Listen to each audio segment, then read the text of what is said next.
Well, it sure wasn't pretty, but West Virginia and Campbell just went final from the Hope Coliseum, and we've got you covered with an instant reaction recap episode here on Mountaineer Moment.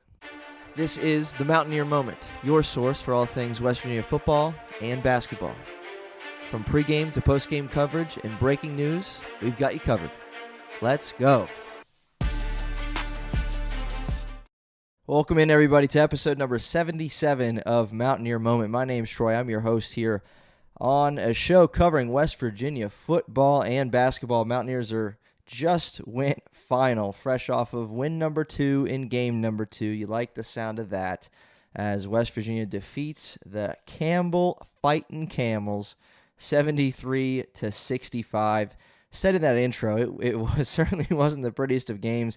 Neither was the first one against Mount St. Mary's, but the purpose of this episode here on Mountaineer Moment, just again, hot off the press, immediate initial reaction to this one. We'll take a look at the box score. We'll talk about a couple big-time Mountaineer scores who played better tonight, and it helped the West Virginia team get to a victory. And that's Treysen Eaglestaff and Huff, like what they did tonight. And then just some likes and dislikes, generally speaking, as far as individual performances, what you take away from it, and then just as a team, on the whole, what we like and what we maybe didn't like as much. But initial reaction, first thing first, a win is a win. There's been even some people in the comment section here on Mountaineer Moment after that game against Mount St. Mary's that I called an ugly win, because I thought it was at times. But this one kind of fits that same category for the Mountaineers.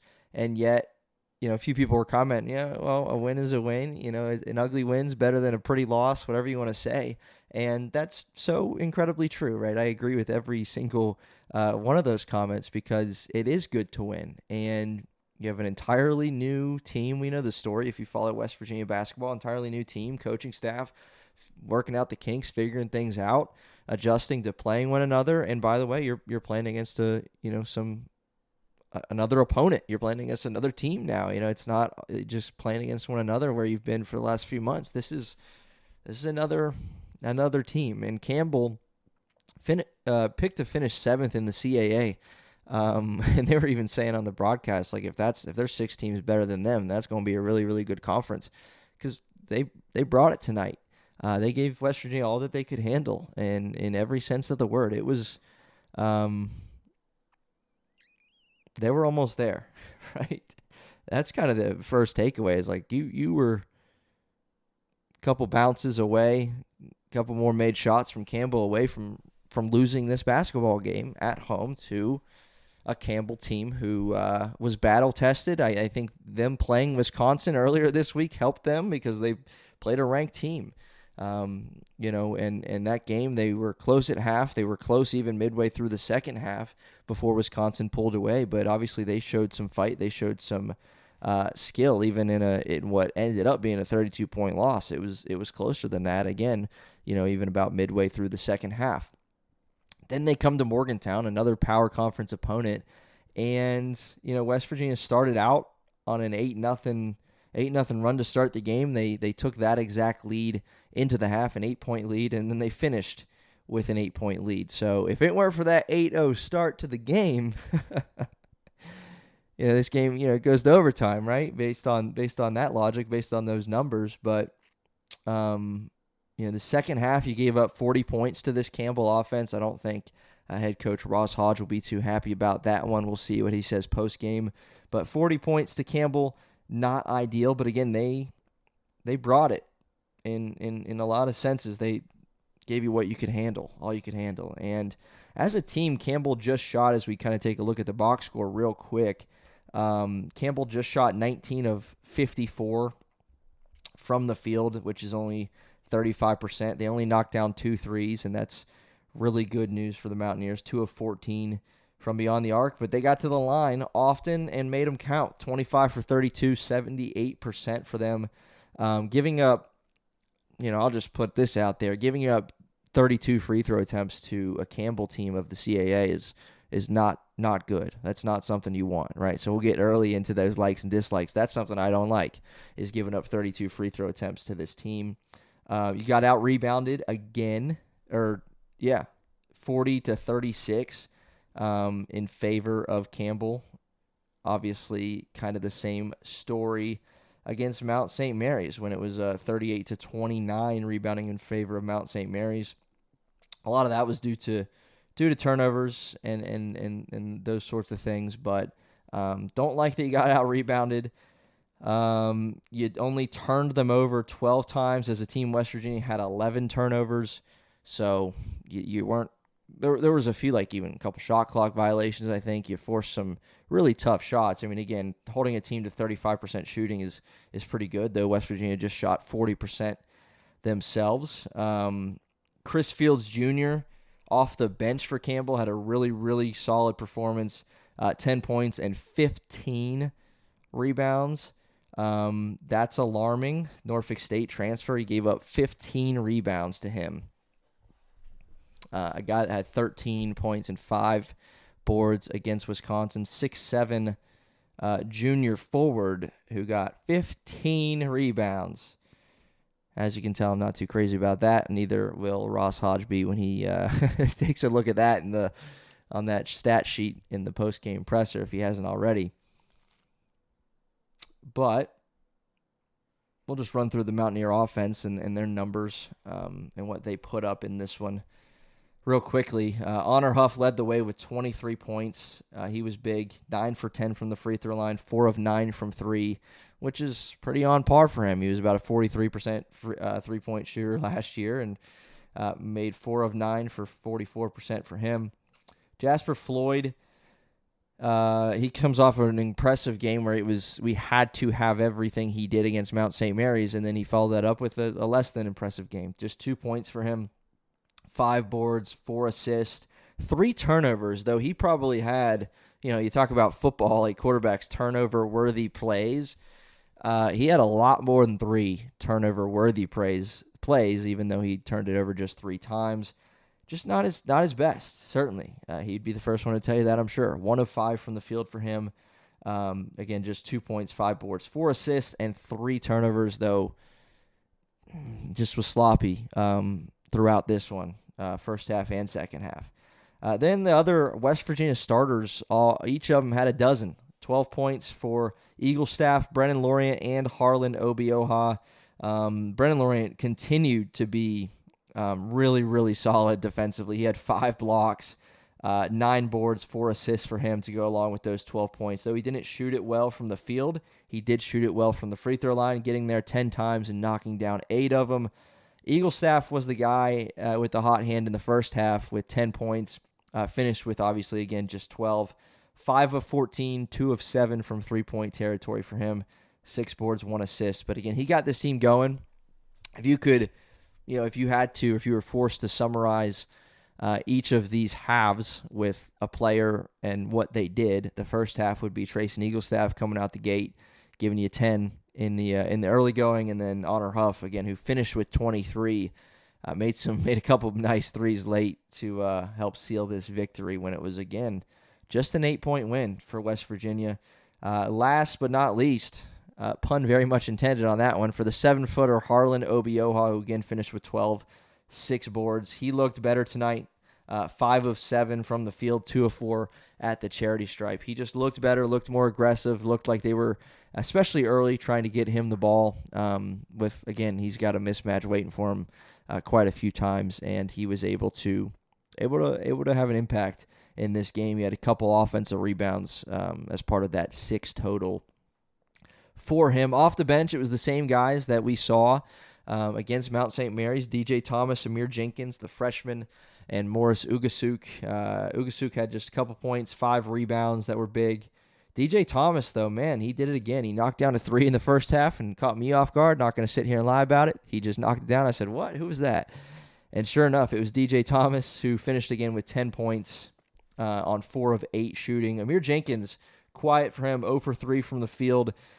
No points for him. Quiet night, again, freshman still, who, again, as we'll remind you, reclassified to be with the Mountaineers this season. And looking forward to him getting going as the season progresses and as he gets more acclimated to playing collegiate basketball. But that rounds out the box score for West Virginia. Obviously, the couple things that stick out there.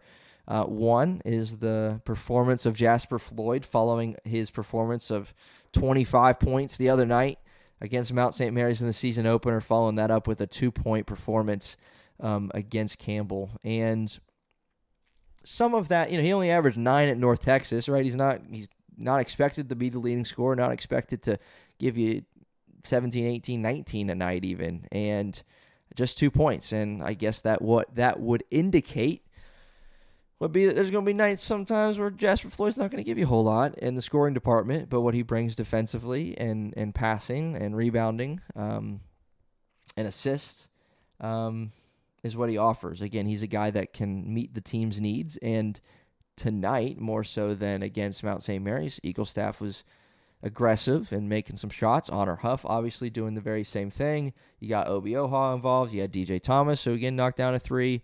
And so there was less required of Jasper Floyd offensively, but all in all, he did not have a good game. He just straight up did not have a good game.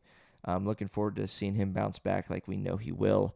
Fixing the turnovers, fixing the the loose handle that he displayed a couple times tonight, and then just a couple plays that weren't turnovers, but could have very well been that he got a little bailed out on. So, and then secondly, the scorers, right? We brought Huff and Treysen Eaglestaff here to get buckets, and they did some of that tonight in the 73-65 win, and we needed it, especially Huff late, man. He was the catalyst for putting this one away with a couple big-time threes.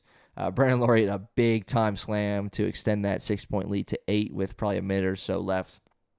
Again, he had 12 points and 9 boards. He was active, obviously offense and defense, 4 assists, 5 steals. He was tremendous tonight on both sides of the field, both sides of the floor. He was the best two-way player that we had by far, and that might be expected from him a lot this season.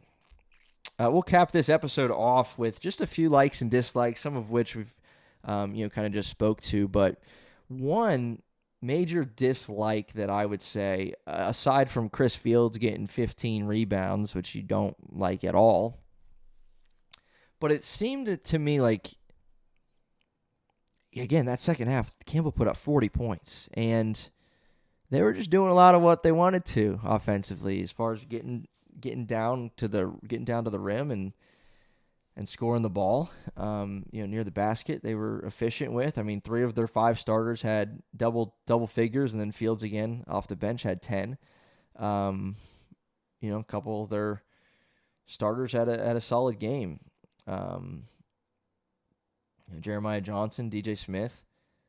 DJ Smith had 11 and 8 boards. Jeremiah Johnson had 13 points.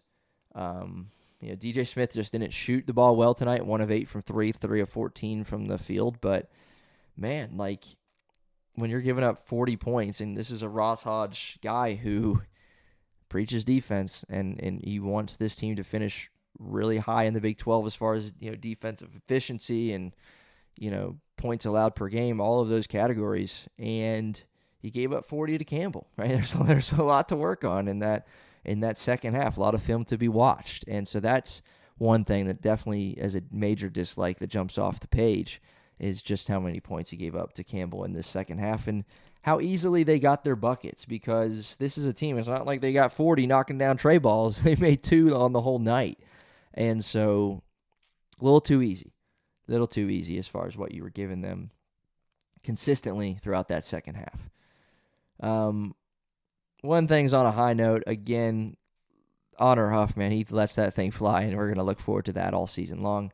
You love to see that. And then you love Treysen Eaglestaff's start. And you could tell he was more aggressive, got a little more comfortable, and was letting it fly. And you got to see that from him, because we need his points. We need, he averaged almost 19 a game. We need not 19 a game necessarily, but we need him to be a focal point in this offense. And we said it on the previous episodes breaking down Mount St. Mary's. He wasn't comfortable, just shot the ball just 3 times. Well, tonight, shot it 14 times, made 5 of them, made 2 threes. You like that. You just do. An aggressive Eaglestaff is good for this team, and without his efforts, without his scoring punch, we could be talking about the Mountaineers getting upset right now. So you like what you see from him and Honor Huff both, because that's why you brought him here, to get buckets. And then as a team, I think, and they mentioned this on the broadcast, which could be true as far as just how much it could help you moving forward.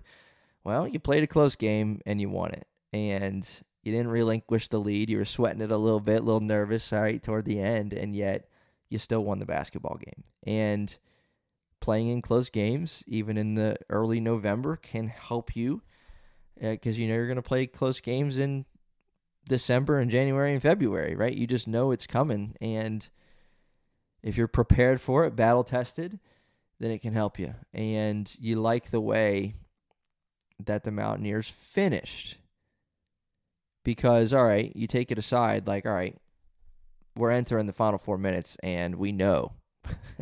We know it's a close one, right? We're not talking about how they got there. How they got there is a different story because maybe you're going to argue that they shouldn't have been in this situation, should have put it away earlier against this team, but they didn't.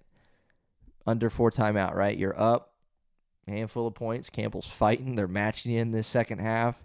What are you going to do? All right, what are you going to do? And what the Mountaineers were able to do, again, credit to Honor Huff, who was big, credit to Brennan Lorient, who was big, down the stretch, offensively and defensively. Well, you put it away. And it could have very easily, if you don't go put it away, Campbell was going to come take it. And they weren't able to because you stepped up. And so it's a good thing to know that this team ended the game well. I don't remember if they had any, turnovers, nothing blatant late. Took care of the ball, made your free throws for the most part down the stretch. That's an encouraging sign. So that's something to take home with you. But yeah, this is our immediate initial reaction to the Mountaineers 73-65 win over Campbell. Again, right after the final buzzer sounded in this one. But the Mountaineers improved to 2-0 on the season under new head coach Ross Hodge. They got a matchup with Lehigh coming up on the Sunday the 9th at 3 o'clock, 3 p.m. Eastern time on ESPN+. So be sure to check that one out. Be sure to check out more Mountaineer Moment coverage coming your way. Basketball and football, big game this weekend against Deion Sanders in Colorado coming to Morgantown. So we'll have you covered there post-game. And we'll have you covered with pregame and postgame coverage to Lehigh. So be sure to come on back, hit that subscribe button, toss a like, leave a comment, drop a rating. I appreciate all the love and support here on the Mountaineer Moment movement. And we'll see you next time on Mountaineer Moment.